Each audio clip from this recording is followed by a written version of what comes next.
Omulamuzi wa kkooti ey'okubiri Entebbe asindise Reverend Father Dominic Alinga mu kkomera e Kigo okutuusa nga 13 omwezi ogujja ng'onaavunaanibwa emisango ebiri okuli ogw'okutemula eyali omukozi w'ekitongole ekiwoza ky'omusolo ekya Uganda Revenue Authority John Bosco Ngorok kw'ossa ogw'okugezaako okutemula abigaba Mugisha omugoba wa boodabooda ng'ono yali agezaako okutaasa omugenzi Alinga ng'amutwala mu ddwaliro lya Grade B Entebbe.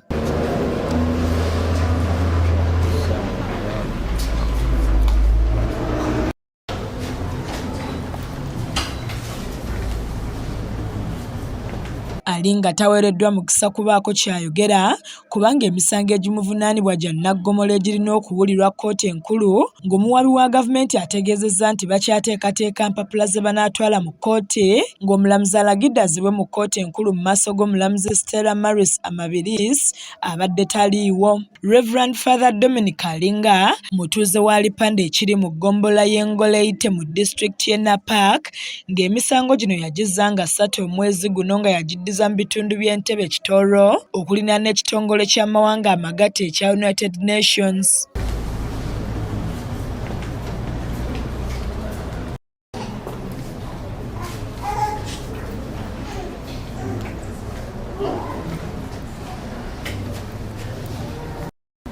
Father Alinga yasibira omugenzi John Bosco Ngorok mu mmotoka ekika kya Spasio n'amufumita ebiso mu maaso ne mu bulago ng'oluvannyuma yatomera ppikipiki y'abigabe yali agezaako okumuddusa mu ddwaliro erya Entebbe Grade B afune obujjanjabi. Pulida wa Father Alinga Mr. Edward Bamolutira asabye oludda oluwabya okumaliriza okunoonyereza kwalwo omuntu w'asobola okutwalibwa mu kkooti enkulu ewulire emisango gye kuba baluddewo nnyo. Maria Monica Nakasumba, KSTV, Agaleero.